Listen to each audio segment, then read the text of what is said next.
No vídeo de hoje iremos analisar uma das teorias da conspiração mais famosas do mundo. Teria a missão Apollo 11, que levou o homem à Lua em 1969, ser uma das maiores fraudes científicas da história?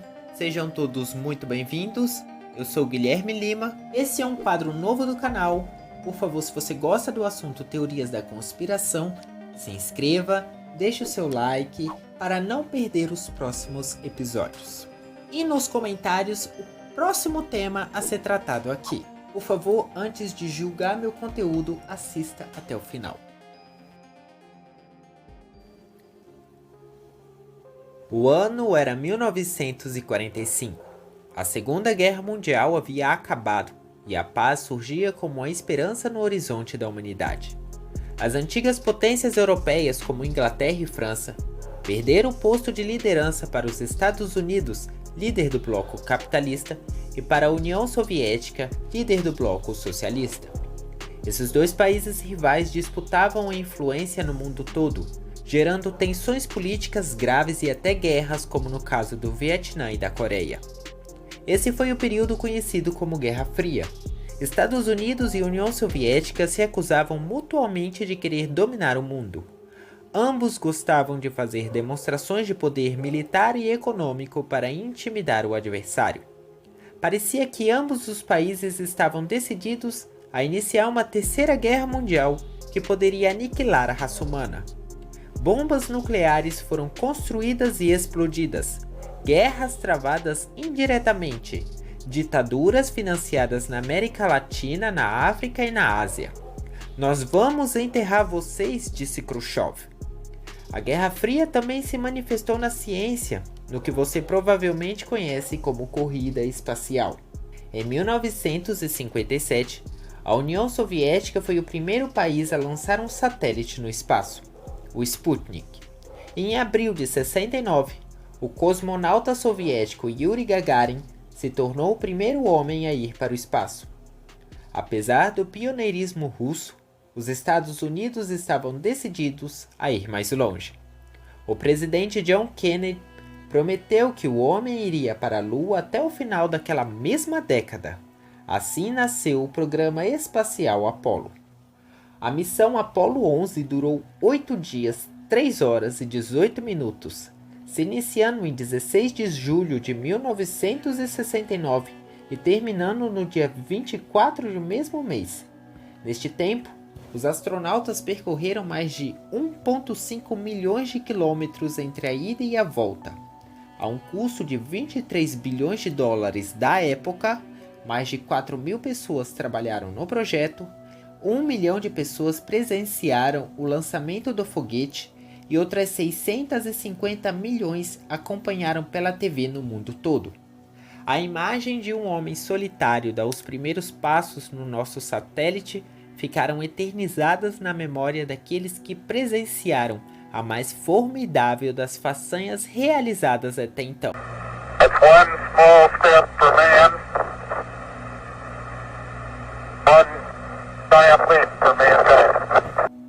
Mas seria tudo isso uma farsa? Uma mentira orquestrada pelo governo americano e executado com maestria pela Agência Espacial Americana? Uma popular teoria da conspiração defende essa ideia. Separei aqui uma lista de pontos e evidências científicas para investigar se uma das maiores realizações da história é, na verdade, uma das maiores mentiras que o homem foi capaz de articular. Em 1999, uma pesquisa de opinião descobriu que 6% do público americano duvidava que o pouso na Lua tivesse acontecido. Esse número aumentou para aproximadamente 20% em uma outra pesquisa de 2001, após a Fox lançar o documentário Teoria da Conspiração, Nós Pousamos na Lua?, que foi visto por mais de 15 milhões de pessoas. O nível de descrença chega a 57% na Rússia, provavelmente reflexo da contra-propaganda da Guerra Fria, quando a União Soviética era inimiga dos Estados Unidos. Curioso é o caso da Inglaterra, onde 1 em cada 6 pessoas acredita na teoria de que tudo foi uma farsa, e 1 em cada 5 entre os jovens de até 35 anos, informados por canais no YouTube e fóruns da internet. Segundo o Datafolha, 26% dos brasileiros também acham que a conquista do espaço foi uma fraude. Você pode entrar em qualquer boteco do país que facilmente encontrará um seu Zé que acredite nisso. As teorias variam de complexidade e nível, alegando que a NASA e outros órgãos do governo americano teriam sistematicamente fabricado, manipulado e destruído provas, incluindo fotos, vídeos, áudios, documentos e amostras da Lua, além de ter assassinado testemunhas que poderiam comprovar a fraude. A ideia de que havia uma conspiração ganhou força nos Estados Unidos pós-guerra do Vietnã e pós-escândalo de Watergate, quando a população estava inclinada a duvidar das declarações oficiais e a confiança do governo caiu. Existem fóruns na internet e canais que defendem essa ideia, onde os argumentos são os mais variados possíveis, desde que é impossível pousar na Lua, pois ela se trata de uma bola de luz brilhante, até aqueles que dizem que pousar não é o problema, mas sim voltar para a Terra. Será que essas pessoas estão certas? Essa teoria já inspirou filmes, documentários e livros. Os primeiros rumores de que a missão Apollo seria uma fraude começaram a circular ainda em meados de 1970. Ganhou mais força ainda com a publicação do livro Nós Nunca Fomos à Lua, a fraude americana de 30 bilhões de dólares, escrito pelo ex-oficial da Marinha Bill Kaisen. Ele defendia que, na época, as possibilidades de sucesso de um pouso no satélite natural foi calculada em 0,0017%, e por isso seria mais fácil encenar o pouso do que realmente ir para a Lua. Em 1980, a Sociedade da Terra Plana acusou a NASA de falsificar a missão, alegando que todos os vídeos, fotos e registros que conhecemos foram encenados em um estúdio de Hollywood, em um deserto dos Estados Unidos, com o patrocínio de Walt Disney e dirigido por Stanley Kubrick, mesmo diretor de filmes famosos como Laranja Mecânica. Os que defendem que tudo se trata de uma produção de cinema afirmam que os vídeos dos astronautas na Lua são cenas deletadas que sobraram do filme de ficção científica 2001, Uma Odisseia no Espaço. Mas qual o sentido disso? E por que mentir? Qual o sentido de articular tamanha falcatrua? Essa teoria da conspiração defende o seguinte: as coisas não iam muito bem para os Estados Unidos. Os soviéticos estavam na frente na corrida espacial. Haviam lançado o primeiro satélite, a cadela Laika, o primeiro homem e a primeira mulher no espaço. E os americanos não estavam gostando de ficar para trás. Até aquele momento não havia conseguido grandes realizações no espaço, muito menos na política. A coisa estava ficando feia na Guerra do Vietnã. Os comunistas estavam dando uma surra no exército americano. O povo estava ficando cansado de ver seu país envolvido em uma guerra cada vez mais sem sentido, cansado de ver os soviéticos na frente da corrida espacial e cansados de ver o dinheiro de seus impostos gastos em planos mirabolantes para combater o tal do comunismo. A imprensa não dava descanso. Manchetes escancarando os podres do governo não eram um bom sinal nas eleições.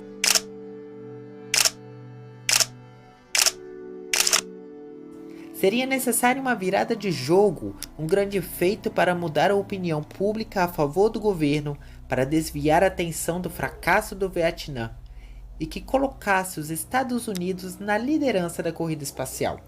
Esse seria o objetivo do programa espacial Apollo. Era necessário recuperar o prestígio americano, mesmo despejando milhares de bombas no Vietnã.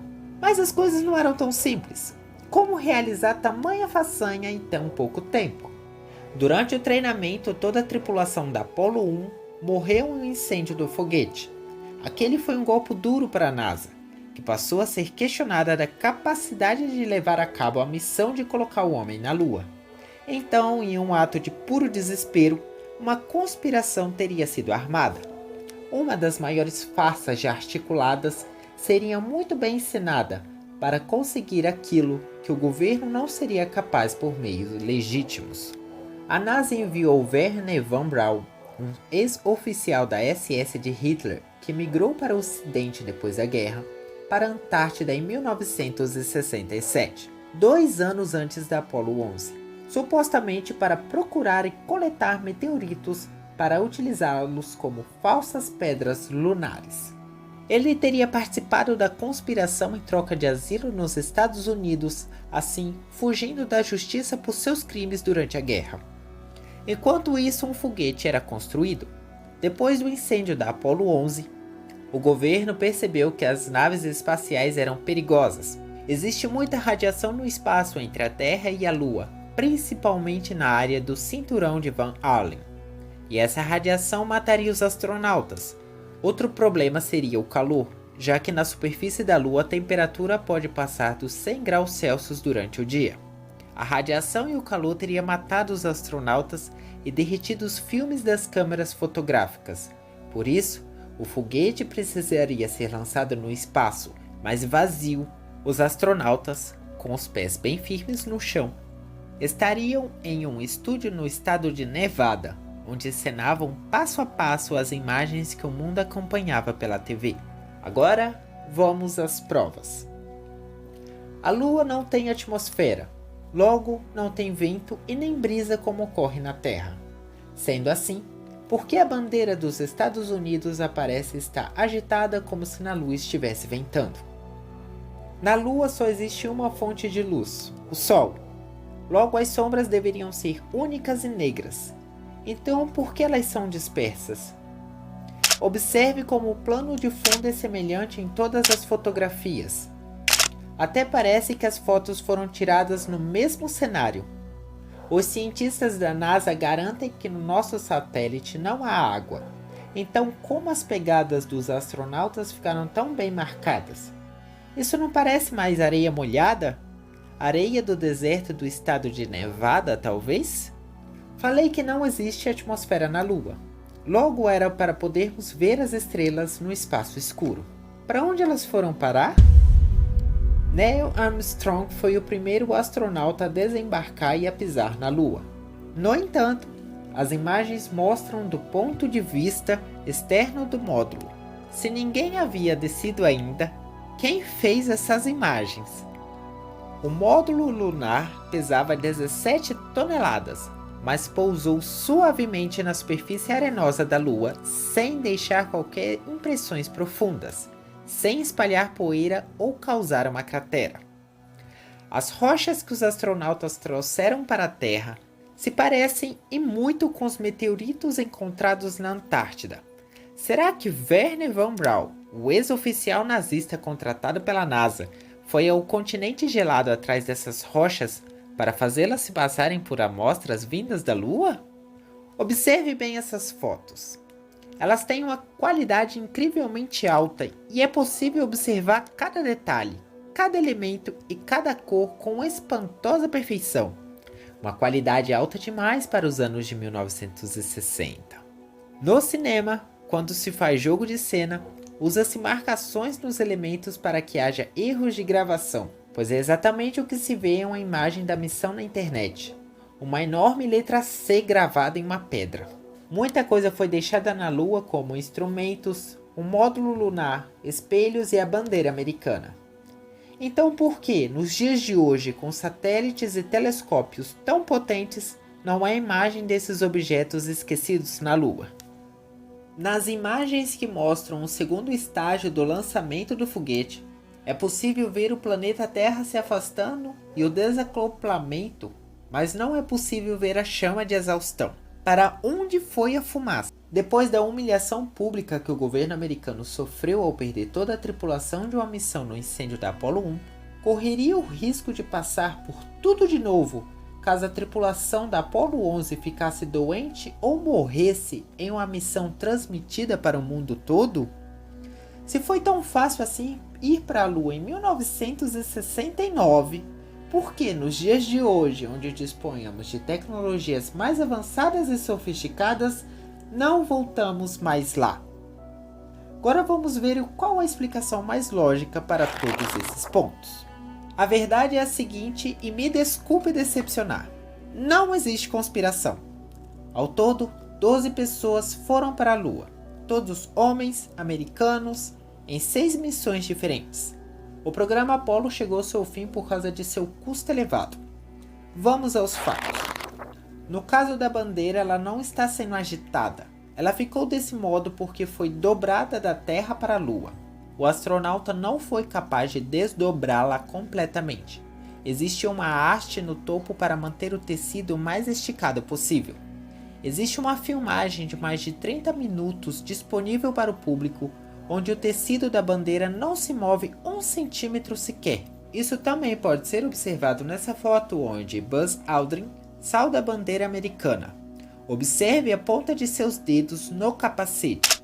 E nessa outra foto, tirada alguns segundos depois, onde a mão dele já está abaixada e a cabeça virada para a câmera, veja que a bandeira não apresenta qualquer movimento.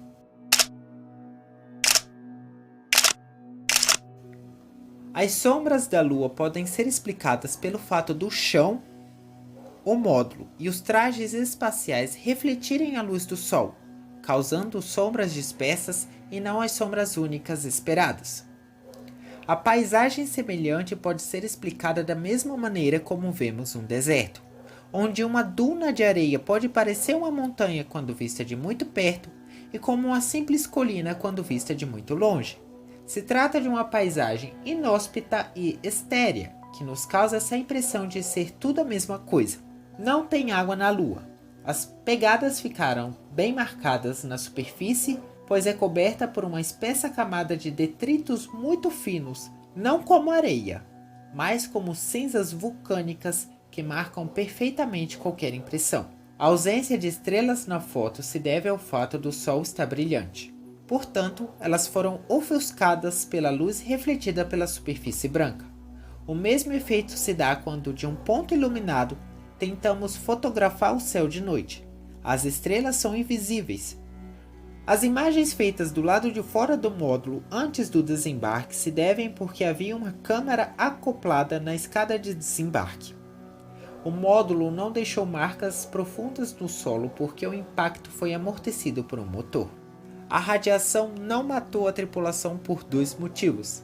A carcaça de alumínio do módulo foi capaz de protegê-los e a rota foi planejada por uma área com pouca incidência. Aliás, a radiação é uma das provas da missão, já que 33 dos 36 astronautas desenvolveram os primeiros estágios de catarata, que mostrou causada pela radiação a que ficaram expostos durante a viagem. A radiação não revelou os filmes fotográficos, já que estavam guardados em um estojo especial de metal justamente para evitar isso. O Dr. James Van Allen, cientista responsável pela descoberta do cinturão de radiação, refutou a ideia de que havia perigo para os astronautas. O calor não matou os astronautas porque não existe atmosfera para transferir calor do solo para seus corpos. Os trajes espaciais eram equipados com um sistema de refrigeração à base de água que controlava a temperatura interna, garantindo que eles ficassem seguros. As rochas que os astronautas trouxeram não podem ter saído da Antártida. Meteoritos apresentam uma camada calcinada pela alta temperatura gerada no atrito ao entrar na atmosfera, coisa que aquelas rochas não tinham. Além disso, estariam contaminadas com componentes da atmosfera terrestre como água e nitrogênio, mas nada disso foi encontrado pelos cientistas. Existem sim meteoritos vindos da Lua que caíram na Terra, mas eles são tão raros que se estima que tenham no máximo 30 quilos em todo o planeta. Os astronautas trouxeram cerca de 380 quilos da missão. Digamos que essas rochas não vieram da Lua e sim da Antártida. Como argumentam os conspiracionistas? Como explicar uma quantidade tão grande? A NASA nunca divulgou o que Van Braun estaria fazendo na Antártida naquele ano, mas especula-se que ele estaria à procura de lugares onde treinar astronautas. Prova disso é que até hoje é lá que muitos são enviados e treinados pela Agência Espacial Americana. Foram tiradas mais de 5.000 fotos e são a evidência mais espetacular da veracidade da missão, mas foram divulgadas apenas as de melhor qualidade.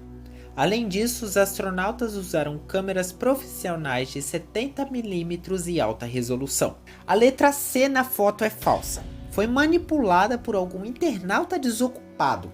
Nas imagens originais divulgadas pela imprensa na época, ela não existe. Telescópios não são capazes de alcançar o local da missão. Por isso, não podemos ver os objetos deixados na Lua como a bandeira americana. O telescópio Hubble não consegue ver objetos menores que 55 metros, justamente o necessário para ver o local do pouso. No entanto, em 2008, imagens de uma nave japonesa em órbita mostram as bandeiras americanas ainda de pé, com exceção da primeira. A ausência de chama pode ser explicada pelo tipo de combustível que foi usado, queimados de forma hiperbólica. Esse tipo de reação química gera uma chama praticamente transparente. Não foram transmitidas imagens ao vivo da missão para o mundo por causa das limitações tecnológicas da época. Hoje isso já é possível. Em 2020, astronautas realizaram uma live ao vivo do espaço em uma missão para o mundo todo ver em tempo real. Por que não voltamos à Lua? Simples, a Guerra Fria acabou, não existe mais um motivo. A ida do homem até lá tinha um caráter político. Nenhuma outra nação manifestou interesse em enviar astronautas para lá. O que eles iriam fazer, aliás? No escândalo de Watergate, 69 pessoas estavam envolvidas, das quais 48 acabaram na cadeia.